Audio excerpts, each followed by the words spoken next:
Good morning, good afternoon, and good evening, and welcome back to Jamie Photography. Well, Christmas is fast approaching. I know we're only just over halfway through November, but the shops have started to put their Christmas decorations up. And actually, this is Elm Hill in Norwich, in Norfolk, England. It's a beautiful medieval part of the city, and there's this wonderful teddy bear shop, and they're always pretty early up with their Christmas decorations, and they do look fantastic. However, it's quite a difficult one to shoot with these super bright lights in quite a dark street. We have to do some work, and we bracket the shots, and we do three different levels. Now, the rules for this image are down below. There's a link down below. You're welcome to download the three images and follow along. If you enjoy what I'm doing here on YouTube, feel free to subscribe to join me. And if you love the video, then you can click like down below. And of course, always like your comments and questions and tips. Feel free to put those down below. This video is going to introduce you to a little bit more advanced working in Photoshop. We're going to look at channels and how channels work, and we're going to look at luminosity masks and how to use luminosity masks to allow you to blend images of different exposures, colors, etc. So as opposed to taking the normal HDR route either in Lightroom or in Photoshop HDR Pro, we can actually do it manually. But hopefully taking you through this process, it will give you an understanding of how the channels work and how they can be applied to the layers. Hopefully you enjoy this. Okay, let's get started.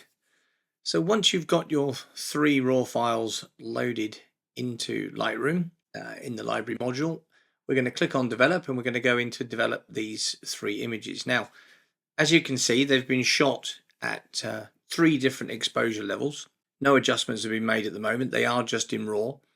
So we've got an 1/8 of a second at f7.1. We have 20th of a second at 7.1 as well. And then we have 1/25 of a second. Now, the reason we do this, as you're probably well aware, is we're trying to expose for the highlights. So these very bright lights inside the shop will be completely blown out if we expose for the actual conditions, as are the street lights, completely blown out. So there's no way to recover those, as we know. If we bring the highlights all the way down to the bottom, it looks fake. It doesn't look real because we've taken so much away. If we just try to reduce the highlights a little bit and drop the exposure to get to where we are, again, they're blown out completely. So we can't really do that. So what we need to do is, as we're all aware, we bracket, and that gives us three different exposures. You can have more if you want to. You can have a bigger step between them. You don't have to have three. You can have two. You know, the idea is to make sure that you capture the light. Now, these are still a little bit bright here, even in the darkest image. And if I just bring the highlights down just a little bit, you can see that we can actually now control them. We have the ability to ensure that they're exposed reasonably well. And I want them a little bit bright because the lights themselves are quite bright. So I'm just going to go just slightly down here on the highlights. I'm also going to bring up the shadows 100% in this area, and I'm just going to brighten this scene just a little bit. Now, if I do brighten it quite a lot, you'll see that noise creeps in here on the edge, because it was really an underexposed image, and these areas were actually pushing down into the black, so there isn't really a lot of data there. So what we do need to do is clean up the noise. We're not going to use this data around here. We're only going to use the brighter areas. And same with the brighter images, we'll only use the brighter areas. But so as a result of that, I think it's important that we run denoise. So I'm just going to go down here to the film strip, make sure one of them selected, hold down the shift key, select the third one.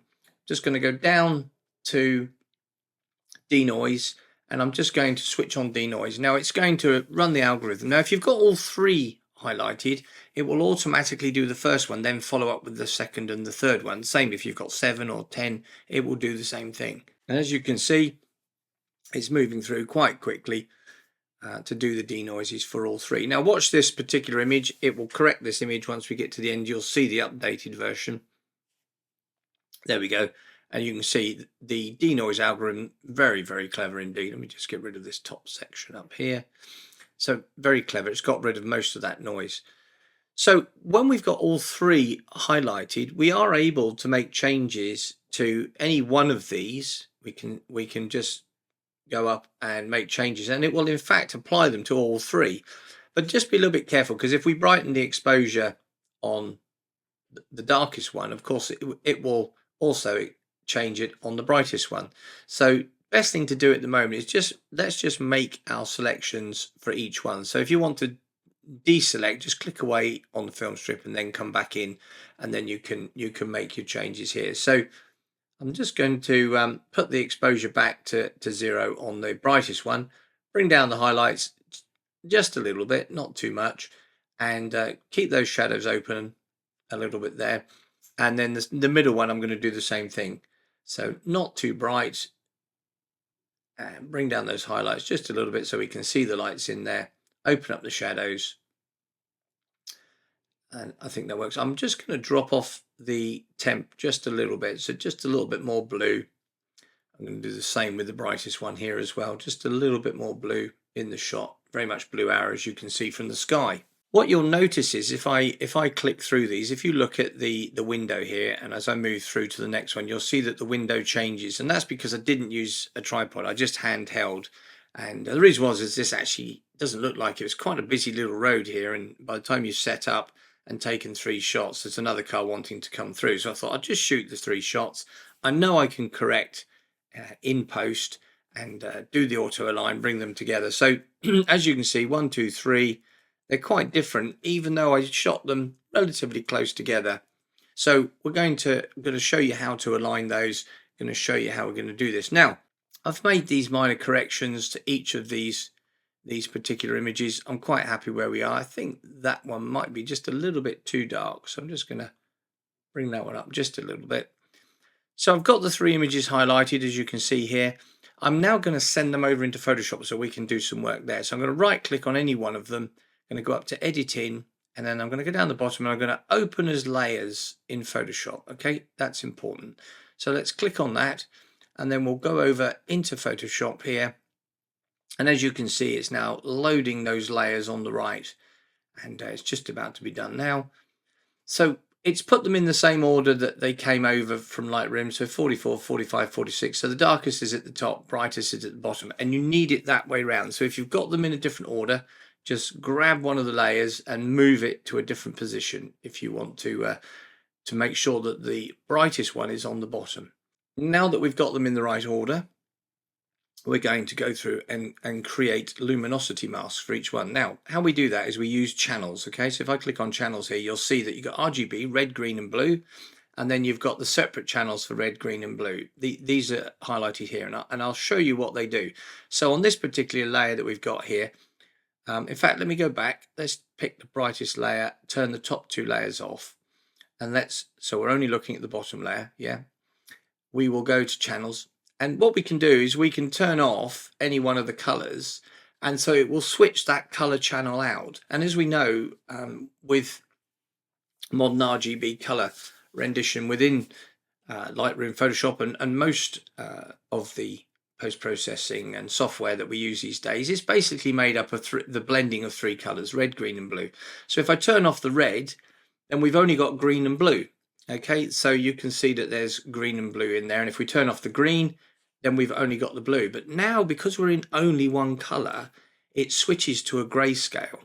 So the grayscale is representing the luminosity of the color. So the sky was blue, remember? So therefore the sky is really bright in terms of luminosity. It has the most blue in it, and you can see everything else has blue in it, and effectively that blue makes up the mix of colors for all the different areas. I can change to green, so I switch off the blue and just have the green. And again, now the sky is darker because there was definitely not so much other colors other than blue in there. And I can do the same for red. So if I select red, you can see the sky gets darker still because there was less red as a mix in the color in the sky. So we're able to look at each channel, red, green, and blue, in a grayscale, showing what the brightest areas of the color red or green or blue are, and what the darkest areas are for each of those colors. And if we bring more than one together, so red and green together gives us this yellow, and if I do red and blue together, we'll get a magenta. There we go.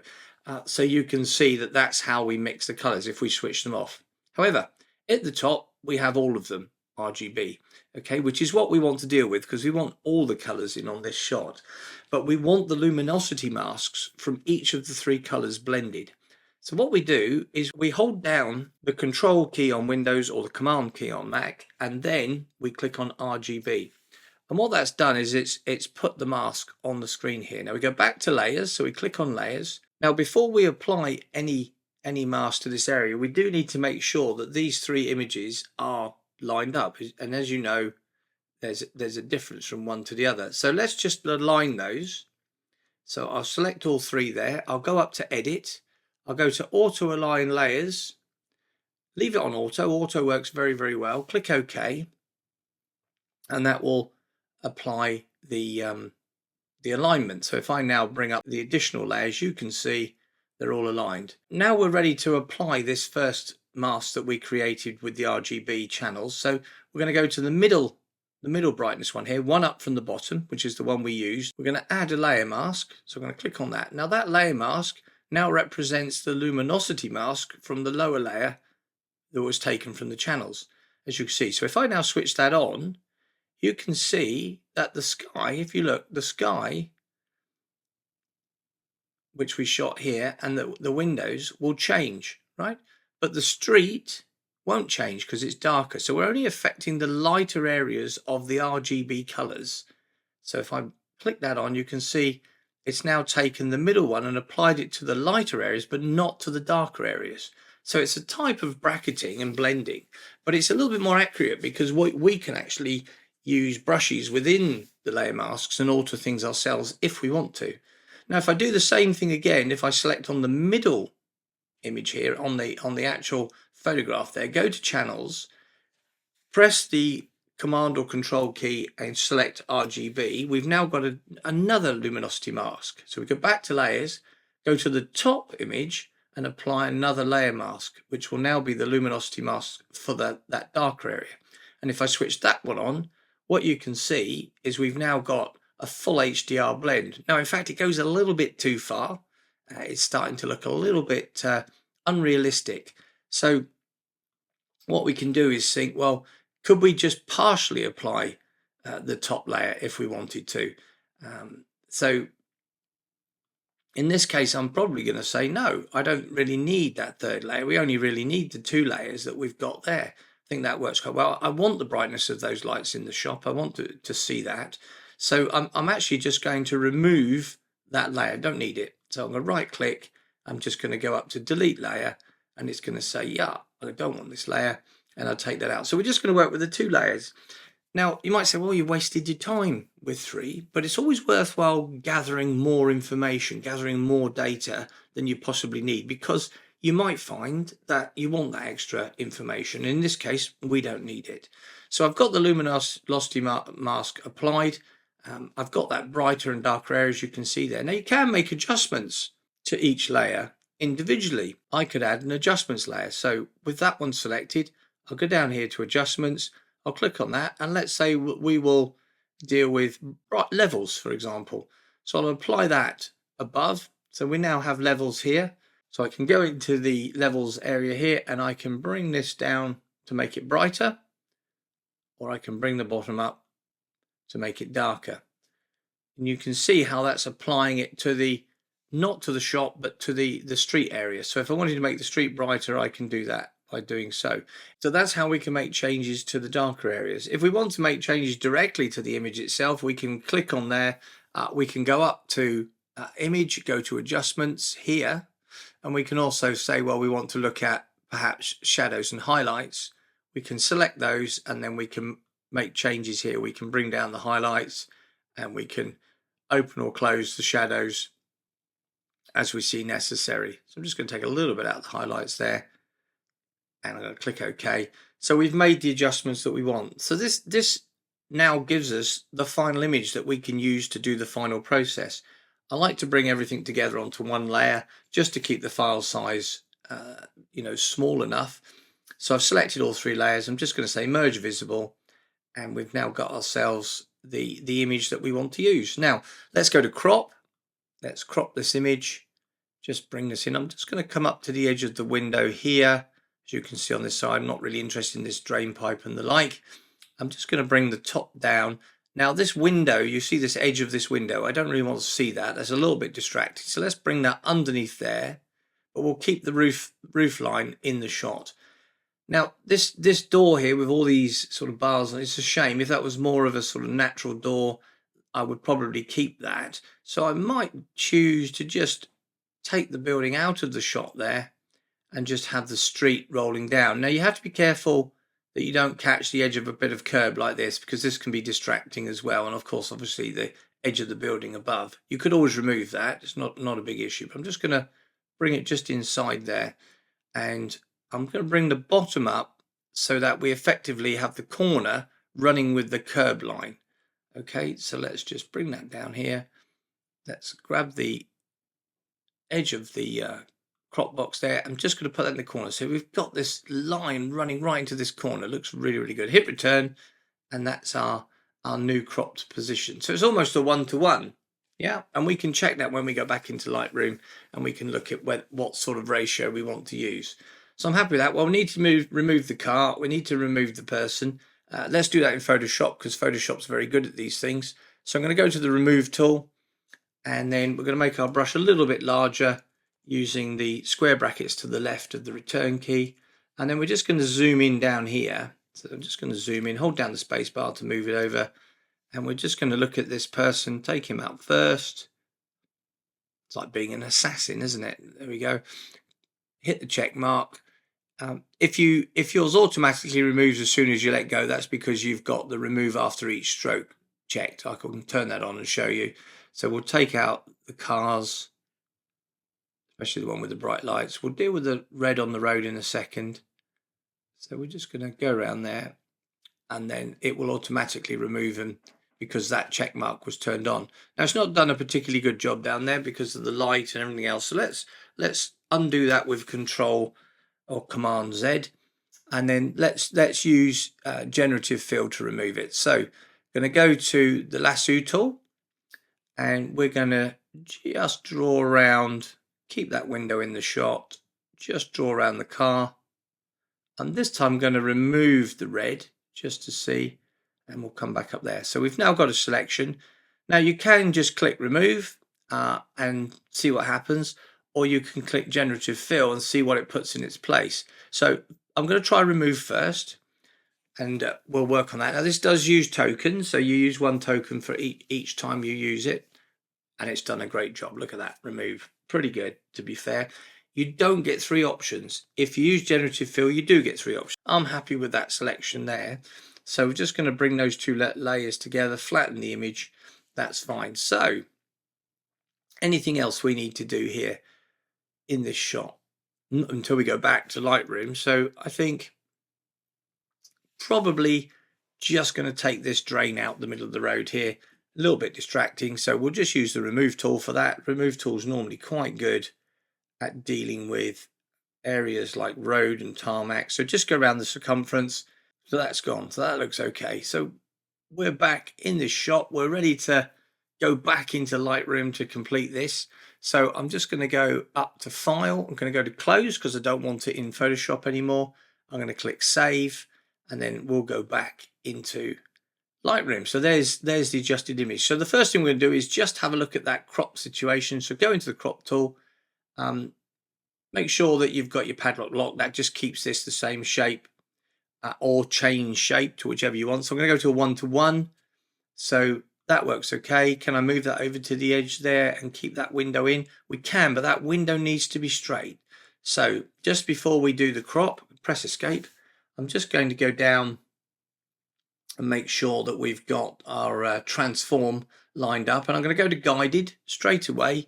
I'm going to pick the edge of this window here, and I'm just going to put a straight line up the edge of that window. There we go. And then we're also going to make sure that down here is straight as well. So I'm just going to grab a line here and just make sure there's a line there that brings that building straight. That's good. So this is now vertical. So now we go back into the crop tool, go back into 1-to-1. We can move that window over to the edge here. And you see down here at that bottom little bit of road down there, we can take that bit of curb out just on the edge of it there. And we've got a nice straight line on the edge of this window. We'll hit return. So we've now got a 1-by-1, and it's working quite well. Not quite in the right place down the bottom there. So let's just go back in there again. Let's just pull that down Just get that in the right. So take a little bit off the top just to give us a little bit of flexible room, and then see if we can pull that down so that corner's back in there. It's working good. And I'm just going to bring that over to the edge again. So we're looking at that little bit of curb there. Bit close to the edge of the window. Let's give ourselves just a little bit of breathing room. Excellent. Hit return. So now we've got a crop. Happy with that. I'll remove this here because a little bit distracting, this little edge here. So we'll go into the remove tool here, go to heal, make the brush smaller, and just take that little bit out there like so. Just takes away the little bit of a distraction that we had there. Now, otherwise, I'm pretty happy with this. Just to need to make some minor little adjustments to this. Want to sort the sky out a little bit, and we'll just put a little bit more light on the road and from the window here. So let's think, how can we deal with this window? Well, the best way, let's go to Mask. Let's go to Object Selection. Let's take a relatively large brush and let's just paint round this window here. Just go up there, down here, across.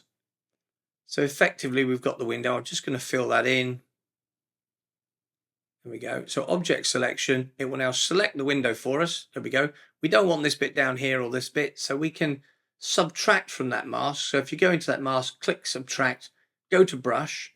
We want maximum flow because we want to remove all of it, and we want no feather. We want a nice hard edge, and we're just going to click once there, hold down the Shift key and click again, and we can just follow around that window. Same here, just go across here, in there, and then just around the bottom of that window there, click once, hold down the Shift key. There we go. Just going to turn off the auto mask so we get a nice solid line. Click, Shift, click. Same here, just around there. Remove the rest of it from here.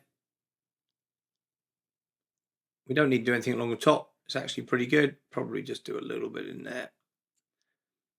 Excellent. So there's our selection. There's our object selection. So now we can deal with the window separate from everything else. So we can drop the highlights a little bit if we want to. We can change the color a little bit. It's got a bit of a sort of greenish hue in here, so we could add a little bit more magenta in there to make the reds pop. Add a little bit more magenta if we want to. There we go. And maybe a little bit more orange. And we can just back off the saturation slightly in there, just a little bit. That looks okay. And what I do want to do is add some clarity to the inside of that shop. So let's just add some clarity in there. That looks nice.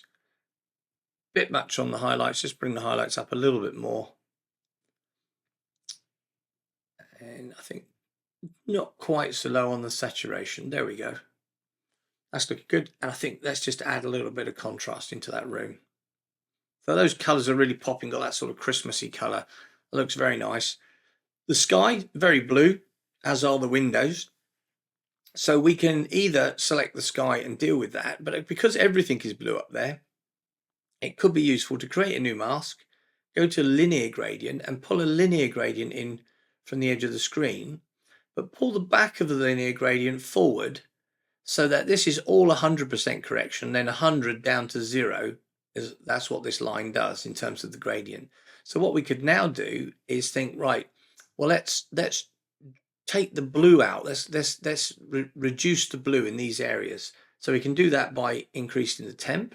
So I can bring the temp up, maybe even a little bit magenta into that sky. You can see the color coming into the roof there. It's looking quite nice. And we could also increase the saturation levels just a little bit. So it's not quite as blue as it was. These windows are still quite blue, but what we can do is object selection if we want to change those. But just before we do, I'm just going to create another one of these. So I'm going to right click here and duplicate this mask again. Okay, and then I'm going to back this up a little bit. There we go. And this one I'm going to darken slightly. Okay, a little bit too much on the magenta there. You can see the magenta starting to creep in. Just going to bring that into that top corner. I'm going to right click and select and duplicate again. I'm going to move that right back to the corner and bring this up into here, and we've got that sort of darker area up in the top right corner. There we go. So we've got this sort of dark area coming right in through, almost like a vignette. Now we just need to deal with those windows, so let's create another mask, go to object selection. we're going to make the brush a little bit smaller so we can select each window. So go around, select the window. There's one selected. Add inside this mask object. Select the next window. And we'll repeat this for all the windows here. So we've now got all the windows selected under one mask, and then we can change the tint again. So go to temp, raise those colors up. You can see that it changes the color of windows. They'll go from blue to a more sort of sky colored there. Just going to back a little bit of magenta out, just a little tiny bit, probably about -3 or 4. And then can we add in a bit of saturation just to bring that color the same as the sky now? Yeah, just a little bit, probably around about 10 to 15 points. That works well. What about clarity? Can we use clarity on that to just make those windows a little bit brighter, matching the color of the sky? That works okay. If we go the other way, we can make them darker. So it's up to you what you feel is best. Maybe darker for me. There we go. I'm happy with that. So come out of the mask there. So that's how you change the windows. Let's just pop in a little bit of light down here and take these light fittings here. Just needs to be a little bit brighter. So my favorite tool of all is the radial gradient. Just going to pop that in there. Just turn it to change the shape of the light above. Place the center directly underneath the lantern. Really, really important. Just going to bring that across the road there. Bring that brightness up. Add in that color to match. Can you see that? Works really well. Got that color there. Throw in a little bit of clarity. Always helps when you're doing lighting. There we go. Look at those stones pop. And I would normally probably take this out. Maybe I will. Subtract a brush. The brush is going to be at high flow. We're going to pop in plenty of feather. And I'm just going to ease the very far end of that out there. So when you hover over the mask, you can see we've just left it on there and we've brought it away. That's great. So let's just do a final look. Come out of the mask. Maybe this needs a vignette, post-crop vignette. Let's drop down here and just see. Does that help? Maybe we all need to alter the crop.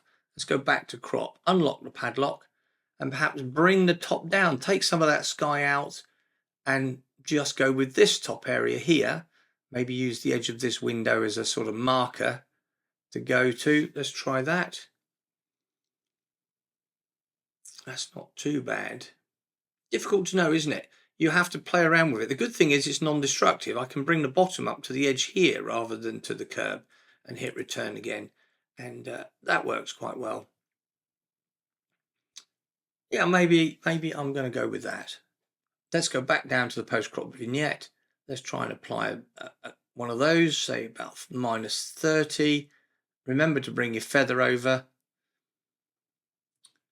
Yeah, I quite like that. Perhaps this might even work very well in black and white, but we'll save that for another day.